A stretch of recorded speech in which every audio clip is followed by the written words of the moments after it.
In this recording, we're going to learn the definition of sine and cosine.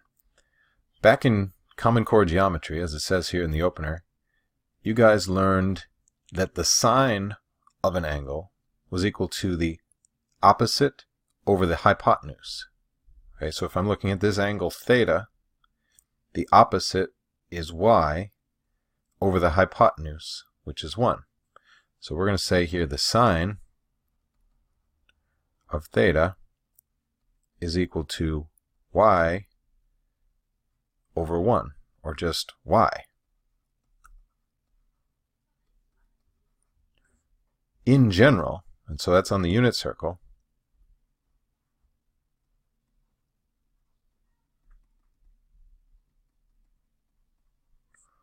in general, sine is equal to y over r. This means that if I had any triangle drawn in standard position, that the sine is the y value over the radius of that circle. Okay, so it doesn't have to be a unit circle. Let's have you figure out, based on the above definition here for cosine, how we can write an expression for cosine of theta. Play the recording when you're ready. Okay, so hopefully you did something like this. Cosine of theta is the adjacent over the hypotenuse. I should have put this up here from before. Do you remember this? SOHCAHTOA. So sine is opposite over hypotenuse. Cosine is adjacent over hypotenuse. And tangent is opposite over adjacent. So that's our right triangle trig right there. So cosine is the adjacent x over the hypotenuse, which is 1. So on the unit circle, we can just say cosine of theta is the x coordinate. Okay? In general, cosine of theta is y over r, or in this case, the r value is 1. Okay, so we have here the definitions. Sine is the y coordinate and cosine is the x coordinate for any point on the unit circle. Okay, so as you look back at this unit circle, if I wanted to know what the value of the cosine of this angle theta is, all I need to know is, okay, what's the x coordinate of that point where the terminal ray touches the unit circle? What's the width of this triangle? The adjacent side. Okay, so as it says here, this is the most important fact to memorize. We put little stars by it. Sine is the y, cosine is the x. And if you remember your SOHCAHTOA, you really don't need to memorize this new thing. You've already got it, right? Just make your picture. So, as it says here, we're going to use the unit circle to determine each of the following values. So if you go back to your unit circle from the previous video,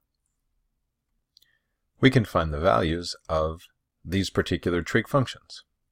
Okay, so hopefully you have access to this unit circle with our 3 special triangles, our 30, 60, 90, and our 45, 45, 90 right triangles, given all these key values around the unit circle. They either have to do with 1s or 0s if they fall on the axes. Those are called our quadrantal angles, 0, 90, 180, 270, 360. Or if they have reference angles of 30, 45, or 60, then their possible values are half, root 2 over 2, root 3 over 2, or the opposites of any of those. Okay, and you can see those in the colored values around this circle. Okay, so back to here, we're trying to find the sine of 30 degrees. So we just need to go to 30 degrees. We look at the y value, because that's what we said the sine is. It's just the y value. So half. Let's look at the sine of 240 degrees. There's 240 degrees. The y value is square root of 3 over 2. But it's negative, so we write it that way. I'll do one more with you. Cosine of 90. Cosine of 90. Cosine is the x coordinate, so that's a 0. Now you could check each of these in your graphing calculator. You can type in cosine 90 degrees and it'll tell you 0. If you type in sine of 30, it will say 0.5. But if you type in sine of 240 degrees, it'll say negative 0.866, and you have no button on your calculator to turn it into the exact value here. You need to know your triangle to be able to get something like this. Okay? Would you work out D through H? Then play the recording when you're ready. Okay, so hopefully you took time to work those out. Check your answers. Okay, on the next page, we're looking at a terminal ray of an angle alpha. Remember, this is pronounced alpha. Drawn in standard position. It passes through this point. Well, what's the value of sine of alpha? Well, knowing that it's on the unit circle, we know it's just the y value of that point. So we can just say it's 0.8.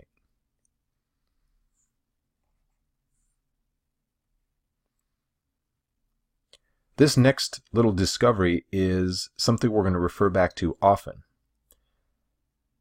I would like you to consider the coordinate plane, our quadrants,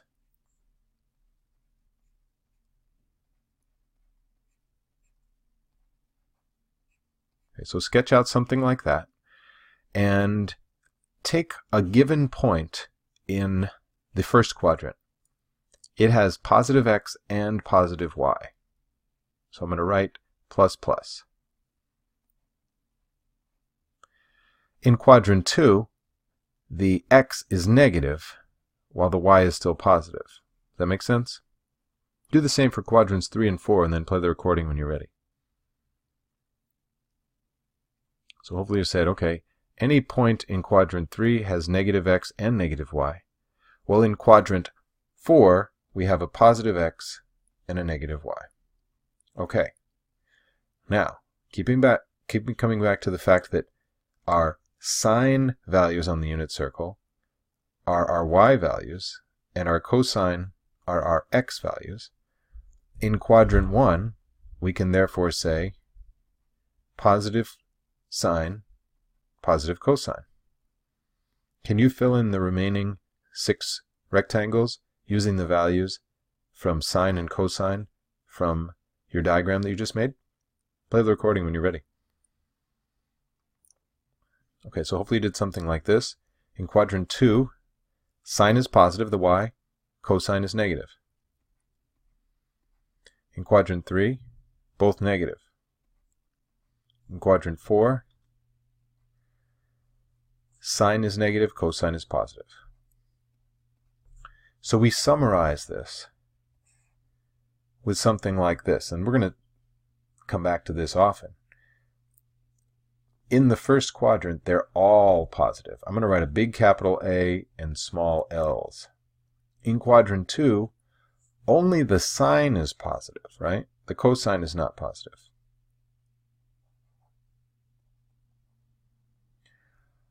In quadrant 4, only the cosine is positive. So I'm going to skip over here and do quadrant 4. And you might say, well, what goes on in quadrant 3? Neither the sine nor the cosine is positive. But if I could go back to that drawing we had, that diagram on the first page, if you could flip over there, tangent is the opposite over the adjacent. Okay, so if I could say tangent here is the opposite, which we're defining as y, over the adjacent, which we're defining as x. So flipping back over here, if tangent is y over x, oops, there, the y is negative, and the x, the cosine, is negative. So negative divided by negative is positive. So tangent is positive in quadrant 3.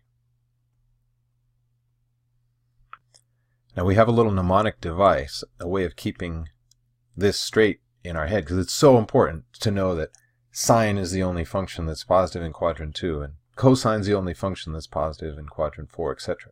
So we say this. All students take calculus. So A ASTC. That's our mnemonic device. Okay, of course that's not true, right? Every student doesn't take calculus. So it's kind of a silly mnemonic device, but it's one that we're going to use. Feel free to make up your own. ASTC, of course, we start in the first quadrant, work counterclockwise like we do when we rotate positively or when we count our quadrants. So that just means all sine, tangent, cosine are our positive functions. Okay, and finally, we have this relationship on our unit circle, right? We have a circle centered at the origin, radius of 1. So the unit circle is x squared plus y squared equals 1. And now that I know that x on the unit circle can be considered cosine of theta, and y can be considered sine of theta, I can rewrite this as cosine theta squared plus sine theta squared equals 1. Typically, that's not how I'm going to express this. This is just kind of taking this literally. We're going to write this a different way, and I'm going to change it. We usually say the sine first. We usually write it this way. Sine squared theta plus cosine squared theta equals 1. Notice the square is of the function, kind of it as it is here. We're not squaring the angle. We're taking the sine of theta and then squaring that value. But when we say it, we write it this way. Sine squared theta plus cosine squared theta equals 1. That's the typical way to say it. So let's just work through one of these together. How about the first one here, example 5? There's two ways to do this problem. We can solve it with our identity, and we can solve it with what's called a bow tie. So for this particular one, I'm going to first solve it with a picture, because I'm a visual sort of person. We're going to solve it with what's called a bow tie. So let's sketch an angle that has a terminal ray in the second quadrant, and its sine, keeping in mind that that's y over r, is 3/5. Okay? So it doesn't say anything about unit circle. It doesn't have to be. Make yourself a sketch. I like to emphasize the quadrant that is mentioned. So in this case, it would be the second quadrant. Okay, and the sine is said to be 3, so I know that's the y value. The r, the hypotenuse, is said to be 5, so 3 over 5. This side is unknown, let's call it x. Now, you might know ahead of time, and you should know, that this x is negative, right? It is a directional value. Okay, it is pointed in the negative direction. So whatever this comes out to be, even though it is a distance, it's a directed distance, it has to be negative. So let's do a little Pythagorean theorem to find out what x is. And this is one of those special ones you might already know. If not, you'll have to watch and see it revealed. All right, I should label this angle is alpha. Okay, so you do your Pythagorean theorem.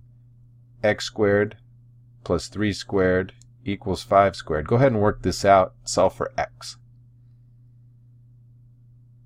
Okay, hopefully you got something like this. Okay, so as we work through our Pythagorean theorem and take the square root of a square, we get the absolute value of x, right? Therefore, we can have a positive or a negative 4 as the value of x. And negative 4 is the one we choose because it's a directed distance in the second quadrant. X's are negative.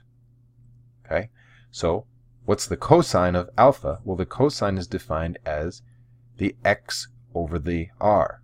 Okay, we can't just say it's the x because it's not a unit circle. So it's not just the x unless it's a unit circle. So cosine of alpha is the x over the r, so negative 4/5. And that's our answer. And there's a second way to do this problem using your Pythagorean identity. I'm going to use this version here. So sine squared theta plus cosine squared theta equals 1. We know the value of sine, so we write it this way, 3/5 squared.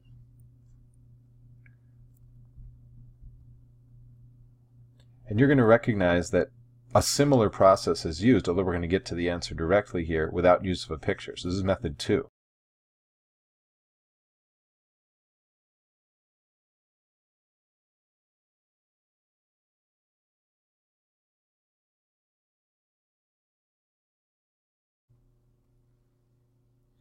And of course, once we get to this point, we have a choice. Is it the positive or the negative 4/5? Well, the only one that makes sense is the negative, because in the second quadrant, cosine is a negative function, okay? Is a negative value.